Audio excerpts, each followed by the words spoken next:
आज के practice set में सभी दोस्तों का बहुत बहुत स्वागत है। कैसे हैं आप सभी? आशा करती हूँ आप लोग बहुत अच्छे हैं और अपने अपने एग्ज़ाम्स की तैयारी आप लोग बहुत अच्छे से कर रहे होंगे। तो जैसा कि आप सभी को पता होगा कि मैं जो क्लासेस ले रही थी हिंदी साहित्य के इतिहास ग्रंथ से, वो क्लासेस जो है कंप्लीट हो चुकी हैं, यानी पूरा मैंने जो है पढ़ा दिया है हिंदी साहित्य का इतिहास ग्रंथ। प्लेलिस्ट भी मैंने बना दिया है, तो अगर आप लोगों में से किसी ने नहीं देखा है तो वो क्लासेस आप लोग ज़रूर देख लीजिएगा। ठीक है, अब जो है मैं प्रैक्टिस कराऊंगी यानी हिंदी साहित्य के इतिहास ग्रंथ पुस्तक से और बच्चन सिंह की जो पुस्तक है हिंदी साहित्य का दूसरा इतिहास, इन दो बुकों से जो है मैं 200 प्लस, ठीक है, 200 प्लस प्रश्नों को सॉल्व कराऊंगी। एक प्रैक्टिस सेट में जो है 25 प्रश्न होंगे। ठीक है, 25 प्रश्न आप लोगों को सॉल्व करना होगा। ये प्रश्न आप लोग लिख लीजिएगा, ठीक है, क्योंकि बहुत ही महत्वपूर्ण प्रश्न है, बुक से प्रश्न है। ठीक है, तो मोस्ट इंपॉर्टेंट है। ठीक है, आप लोग ऐसा नहीं है कि आप लोग क्लास में आए, आप लोगों ने प्रश्नों को सॉल्व किया और भूल गए। ठीक है, ऐसा बिल्कुल मत करिएगा, नहीं तो बहुत नुकसान होगा आप लोगों का। ठीक है, तो बहुत मुश्किल होता है कि बुक से पढ़ के प्रश्नों को बनाना। ठीक है, कुछ प्रश्न जो है बुक से हैं और कुछ जो है PYQ मैंने लिया है, यानी एक प्रश्न 25 प्रश्न तो हैं, लेकिन आपको एक प्रश्न में जो है बहुत सारी जानकारियाँ मिलेंगी, बहुत सारी रचनाएं जो है आपको देखने को मिलेंगी। ठीक है, तो रिक्वेस्ट है आप सभी से, पूरे क्लास को आप लोग ज़रूर देखिएगा। चलिए क्लास स्टार्ट करते हैं। और हाँ, ये जो UGC नेट का जो पेपर आता है, NTA लेवल का पेपर जो आता है, उसी लेवल का प्रश्न मैंने बनाया है। ठीक है, और लिया भी है तो उसी लेवल का प्रश्न को मैंने लिया है। ठीक है ना, तो जो TGT PGT के जो विद्यार्थी हैं वो ये ना सोचें कि हमारे लिए ये प्रश्न नहीं है। ठीक है, आप लोगों के लिए भी मोस्ट इंपॉर्टेंट है। मैं तो ये कहूँगी कि जो भी विद्यार्थी हैं TGT PGT की जो है तैयारी कर रहे हैं, वो भी ऐसे ही प्रश्नों को सॉल्व करें। ठीक है, क्योंकि आने वाले टाइम पे कैसा प्रश्न आएगा और आ चुका है, आप सभी को पता है। ठीक है, कठिन प्रश्न पूछे जा रहे हैं और डीप पूछा जा रहा है। ठीक है, तो इसी तरह के प्रश्नों को जो है आप भी सॉल्व करने की आदत बना लीजिए। ठीक है ना, चलिए क्लास स्टार्ट करते हैं। देखेंगे सबसे पहला प्रश्न है, निम्नलिखित में से कृति कालक्रम की दृष्टि से कौन सा सही है। आपको बताना है कि इनमें से जो है कालक्रम की दृष्टि से कौन सा जो है सही है। ऑप्शन ए बीड़ा, ग्राम्य लोकायतन, कला और बूढ़ा चांद। ऑप्शन बी है निहार, रश्मि, दीप शिखा, सांदे गीत। ऑप्शन सी है गीतिका, कुकुरमुत्ता, बेला, अर्चना। डी है प्रेम पथिक, झरना, लहर और आंसू। थोड़ा सा आप लोग सोचिए, फिर मैं बताती हूँ राइट आंसर क्या होगा इसमें।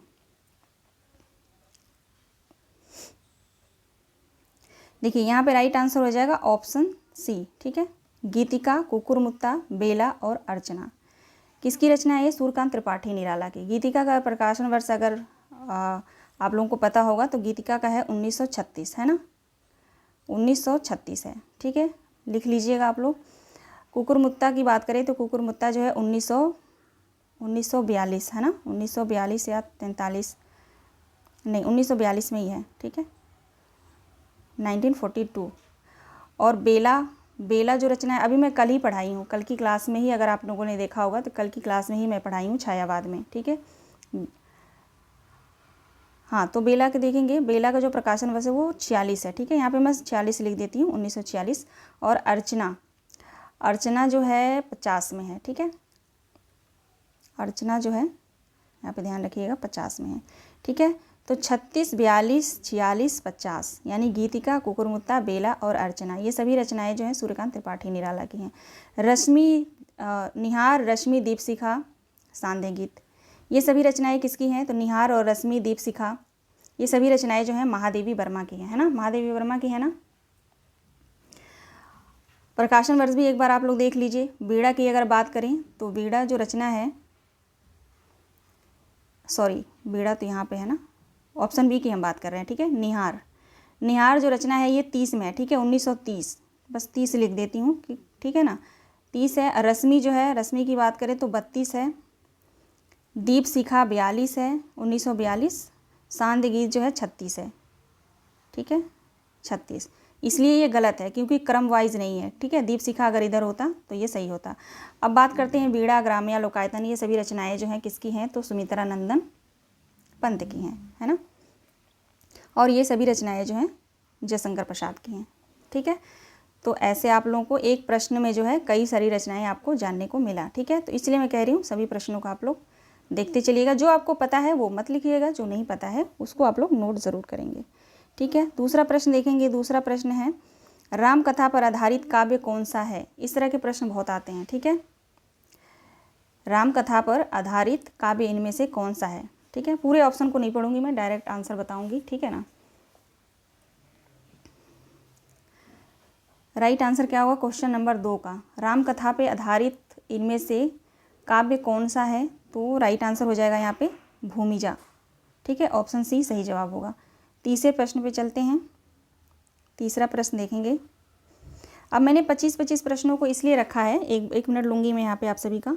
25 प्रश्नों को इसलिए रखा है ताकि आप आराम से जो है टाइम भी ना लगे और इन 25 प्रश्नों को आप आराम से याद कर लें। ठीक है, अब एक ही वीडियो में मैं रख दूँ 100 प्रश्न 50 प्रश्न, तो आप भी बोर हो जाएंगे सॉल्व कर करके, है ना। तो मेरा पूरा कोशिश है कि मैं जो पढ़ा रही हूँ आपको, क्वेश्चन सॉल्व करा रही हूँ, वो आपको याद करवा दूँ। ठीक है, आप लोग आसानी से याद कर पाएँ। ठीक है ना। अब यहाँ पे देखेंगे, निम्नलिखित काव्य ग्रंथों को उनके कवियों के साथ सुमेलित कीजिए। ठीक है, आत्मजयी, धरती, आंगन के पार द्वार, धूप के धान। तो आपको इसमें से 4 ये ऑप्शन दिए गए हैं, किसकी रचनाएं हैं आपको देखना है इनमें से। तो आप सभी को पता है कि आत्मजयी जो है कुंवर नारायण की है। आंगन के पार द्वार, आंगन के पार द्वार की बात करें तो अज्ञेय की है। ठीक है, धरती, धरती किसकी रचना है? तो धरती का हो जाएगा यहाँ पे त्रिलोचन, है ना। धरती का हो जाएगा त्रिलोचन। और धूप और धान,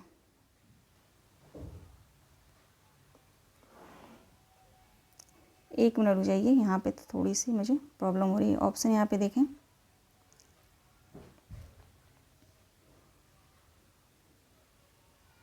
चलिए देखते हैं यहाँ पे।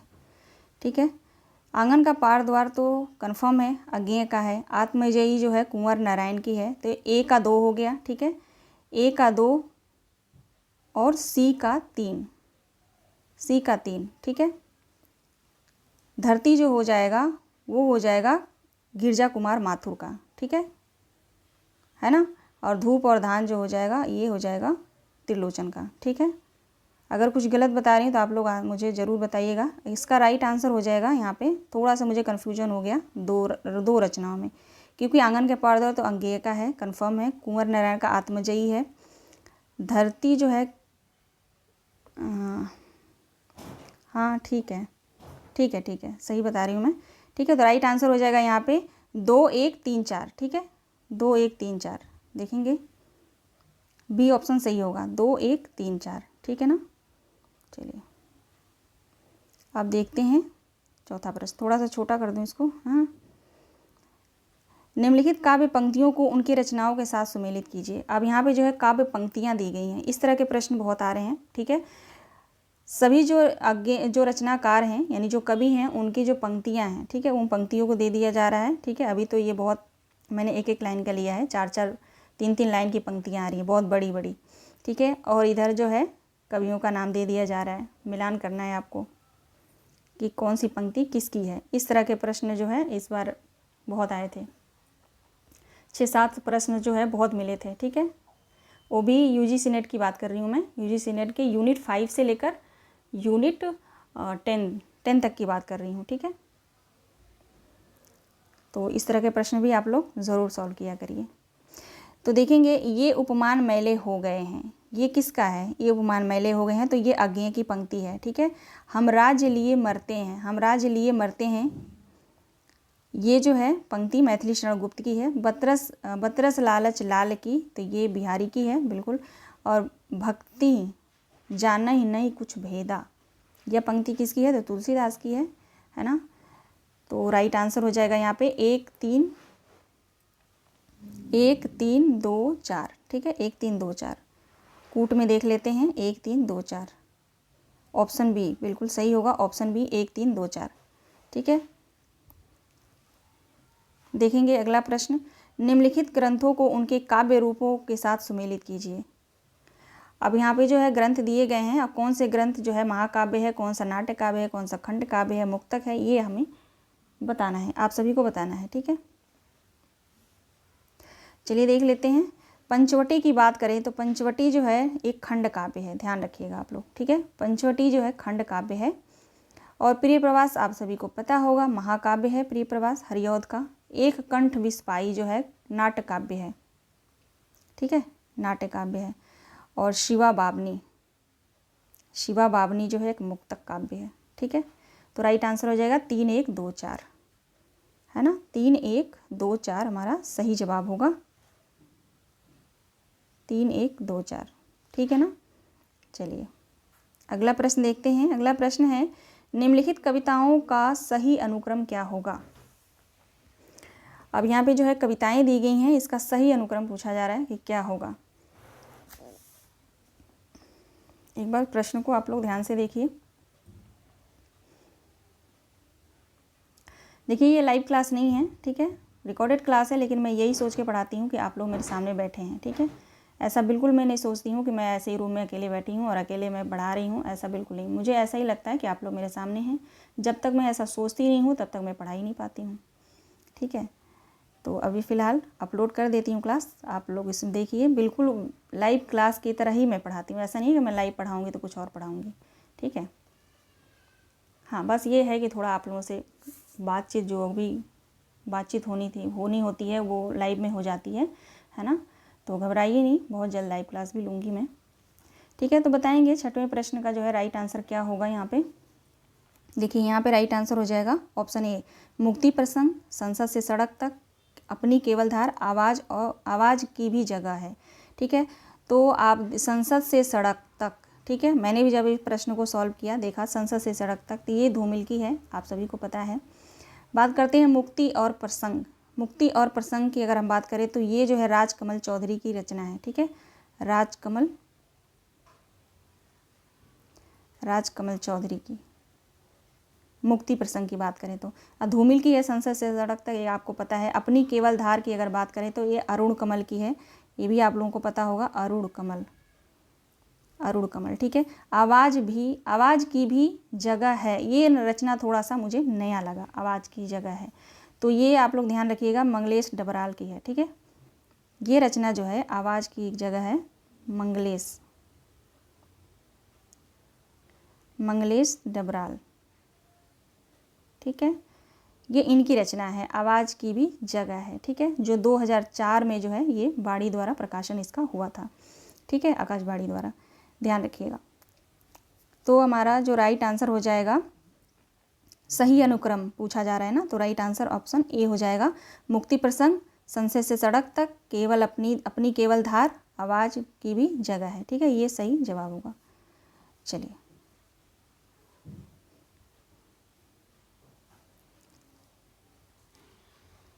ये प्रश्न को देखेंगे आप लोग। यहाँ पे ये जो है दिसंबर 2006 में आया था, मैंने बोला ना मैं PYQ का भी कुछ प्रश्न लिया है मैंने, ठीक है। दिसंबर 2006 में आया था ये प्रश्न, ठीक है। क्योंकि ये प्रश्न मैं जब देख रही थी, सॉल्व कर रही थी, तो मुझे बहुत ये प्रश्न मुझे बहुत लगा कि इसको लेना चाहिए, ठीक है। 7वां प्रश्न देखेंगे, निम्नलिखित काव्य पंक्तियों को कवियों के साथ जो है सुमेलित कीजिए। निम्नलिखित काव्य पंक्ति दी गई हैं, अब कवियों के साथ सुमेलित करना है आप सभी को। स्नेह निर्झर बह गया, किसकी पंक्ति है, स्नेह निर्झर बह गया, तो ये निराला की पंक्ति है, स्नेह निर्झर बह गया। वो करुणा की शांत कछार, ये जो है जयशंकर प्रसाद की है। करुणा, शांत, प्यार, प्रकृति, ऐसे शब्द आए तो ज़्यादातर जयशंकर प्रसाद की पंक्ति होती है, ठीक है। सखी वे मुझसे कहकर जाते, ये किसकी पंक्ति है, तो मैथिली शरण गुप्त की है। अब किसकी है, किस रचना से है, सखी वे मुझसे कह के जाते, आप सभी को पता होगा। दिवस का अवसान समीप था, बहुत ही महत्वपूर्ण पंक्ति है, कई बार पूछी गई है, हरिऔध की है, ठीक है। ये किस रचना से है, आप लोग भी थोड़ा मुझे कमेंट करके बताइएगा, ठीक है। राइट आंसर हो जाएगा यहाँ पे 3 1 4 2, है ना, 3 1 4 2, कूट में देख लेते हैं, 3 1 4 2, 3 1 4 2, ठीक है, राइट आंसर हो जाएगा। 8वां प्रश्न देखेंगे। 8वां प्रश्न, निम्नलिखित कृतियों का सही अनुक्रम क्या होगा। निम्नलिखित कृतियों का सही अनुक्रम क्या है। निम्नलिखित कृतियों का सही अनुक्रम क्या होगा। यहाँ पे राइट आंसर हो जाएगा ऑप्शन सी, ग्रंथि, आंसू, नए पत्ते, ठंडा लोहा। ग्रंथि आपको पता ही है, सुमित्रा नंदन पंत की रचना है। आंसू जयशंकर प्रसाद की। नए पत्ते किसके हैं, निराला जी के हैं। और ठंडा लोहा जो है धर्मवीर भारती के हैं, ठीक है। तो राइट आंसर हो जाएगा ऑप्शन सी। प्रकाशन वर्ष की बात करें तो आंसू जो है 1925 में है, ये मैंने नहीं बताया था बस, ठीक है। बाकी तो इनका तो मैंने बता दिया था। ठंडा लोहा का भी मुझे याद नहीं आ रहा। ठीक है, 9वां प्रश्न देखेंगे। 9वां प्रश्न जो है, इन काव्य पंक्तियों को उनके कवियों के साथ सुमेलित कीजिए। इन काव्य पंक्तियों को जो है कवियों के साथ सुमेलित करना है। तो काव्य पंक्तियाँ देखिए, पेट पीठ दोनों मिलकर एक हैं, सॉरी, पेट पीठ दोनों मिलकर हैं एक, यह पंक्ति जो है किसकी है? तो ये निराला की पंक्ति है। ठीक है, सांप तुम सभ्य तो हुए नहीं, तुम्हें सांप तुम सभ्य तो हुए नहीं, ये पंक्ति बहुत ही महत्वपूर्ण है और बहुत बार पूछी गई है। तो ये अज्ञेय की पंक्ति है। ठीक है, ये पंक्ति जो है अज्ञेय की है। और एक आदमी रोटी बेलता है, ये किसकी हो सकती है? आप सभी को पता है, धूमिल का। रोटी की जहाँ बात आई वो धूमिल की पंक्ति होती है। ठीक है, श्वानों को मिलता दूध भात, भूखे बालक अकुलाते हैं, ये पंक्ति है जो है रामधारी सिंह दिनकर की है, मोस्ट इम्पॉर्टेंट पंक्ति है। ठीक है, तो राइट आंसर हो जाएगा यहाँ पे 3 5 1 2। ठीक है, 3 5 1 2 राइट आंसर होगा। कूट में हम नहीं देखेंगे। ठीक है, चलिए देख लेते हैं, कोई बात नहीं। 3 5 1 2। ठीक है, अगला प्रश्न देखेंगे। निम्नलिखित कविताओं को उनके कवियों के साथ सुमेलित कीजिए। अब ये परिवर्तन कविता भी यूजीसी नेट में है, यमुना के प्रति नहीं है ना, पेशोलों की प्रतिध्वनि भी है शायद, सोन मछली। अब आपको बताना है कि कविताएं जो हैं किनकी किनकी है। तो आपको पता ही है, परिवर्तन कविता जो किसकी है? परिवर्तन कविता जो है सुमित्रानंदन पंत की है। और यमुना के प्रति जो है सूर्यकांत त्रिपाठी निराला की पंक्ति है। पेशोलों की प्रतिध्वनि जो है जयशंकर प्रसाद की है। और सोन मछली किसकी पंक्ति है? तो अज्ञेय की है। ठीक है, सॉरी, पंक्ति कह रही हूँ, कविता। ठीक है, सोन मछली कविता जो है अज्ञेय की है। तो यहाँ पे राइट आंसर हो जाएगा 2 3 5 1। 2 3 5 1 राइट आंसर होगा। कूट में देख लेते हैं, 2 3 5 1, 2 3 5 1 सी ऑप्शन राइट आंसर होगा। चलते हैं अगले प्रश्न पे। अगला प्रश्न है, प्रसाद कृत प्रलय की छाया, जयशंकर प्रसाद की रचना प्रलय की छाया की विषय वस्तु क्या है? किस विषय वस्तु के केंद्र में है ये प्रलय की छाया?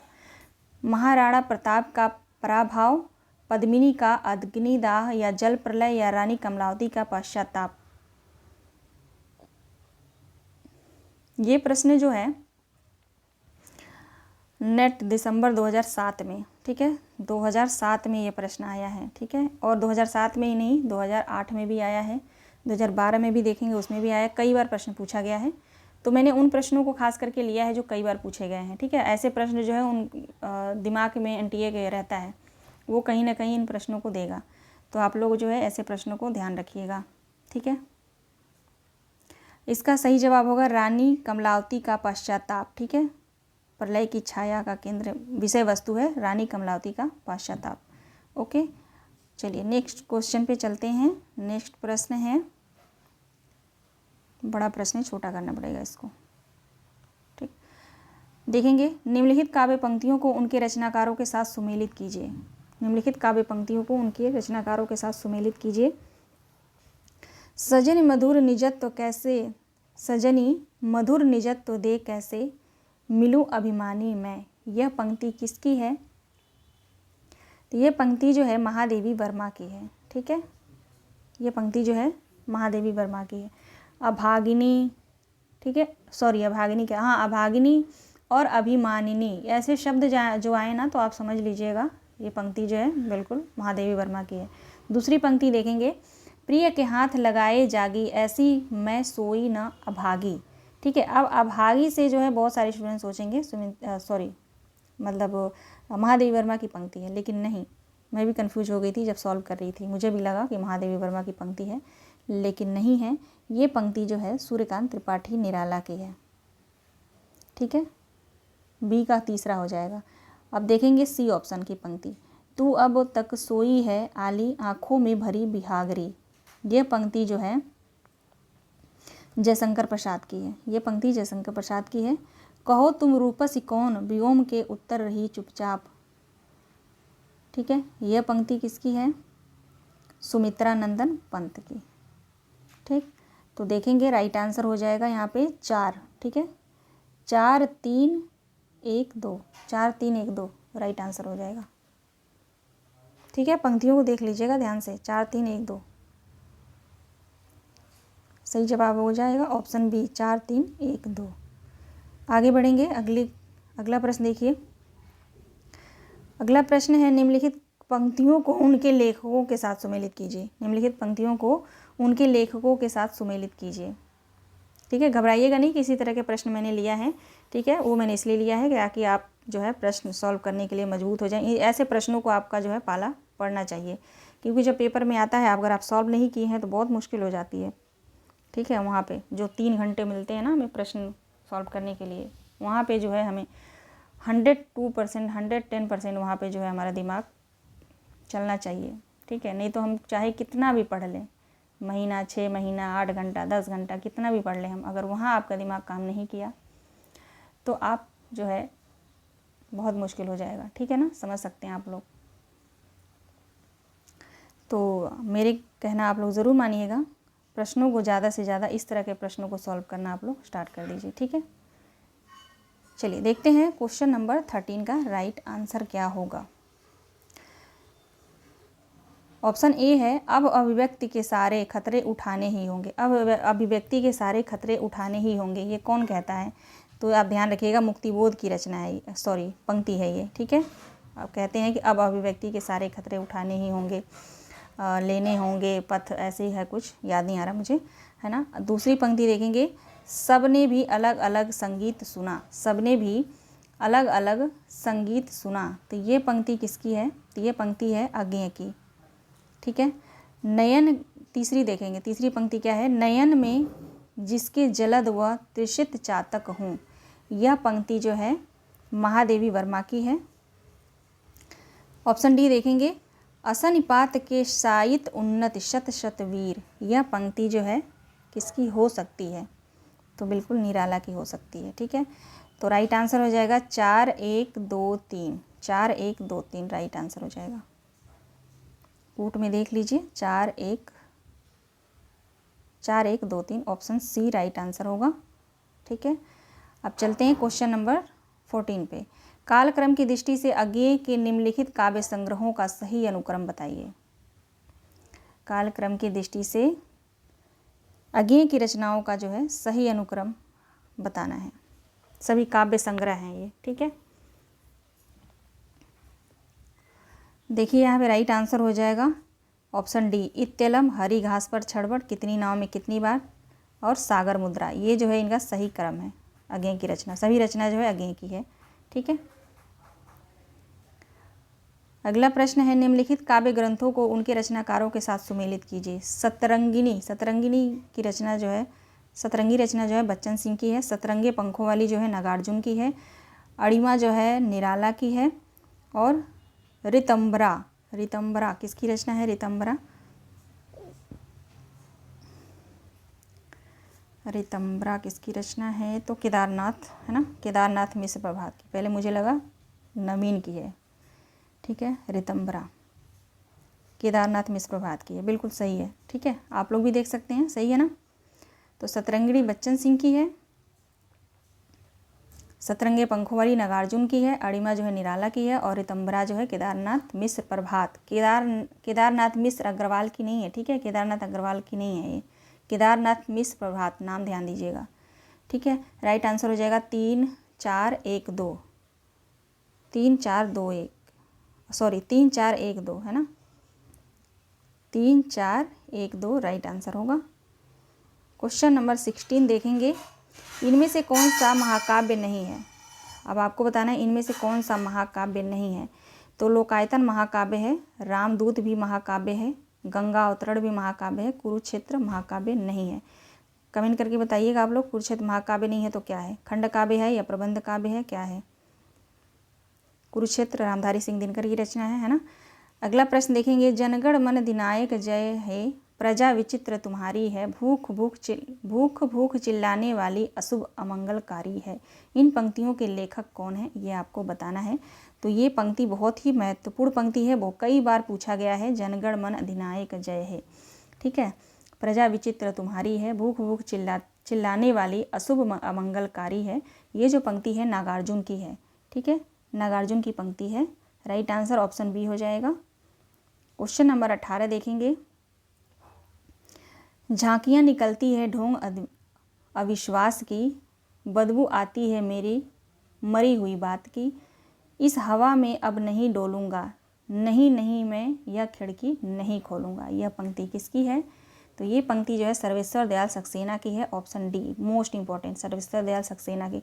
ये जितने भी कवि हैं ना, माचवे, भारत भूषण अग्रवाल, नरेश मेहता, ये इतने मोस्ट इंपॉर्टेंट जो है कवि हैं ये, कि इनकी जो पंक्तियां हैं वो बहुत महत्वपूर्ण है, पूछी जाती हैं, है ना। हर बार ऐसा हो ही नहीं सकता पंक्ति ना आए, पूछी जाती हैं, ठीक है।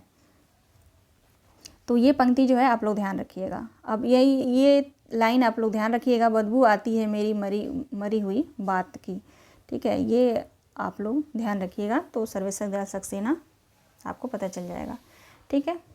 एक पंक्तियों को याद करने का जो है सही तरीका है, आप शब्दों को पकड़ लीजिए। क्वेश्चन नंबर 19 देखेंगे। निम्नलिखित काव्य संग्रहों का काल क्रमानुसार सही अनुक्रम जो है रेखांकित कीजिए। तो आपको बताना है इनमें से सही अनुक्रम क्या होगा।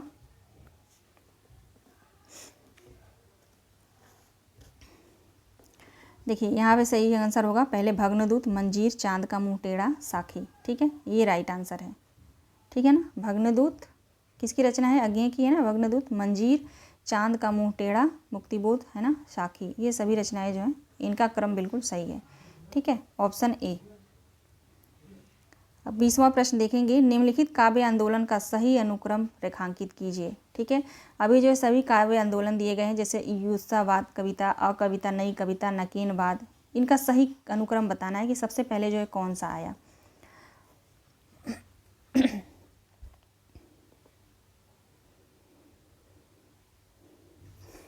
राइट आंसर क्या होगा क्वेश्चन नंबर 20 का?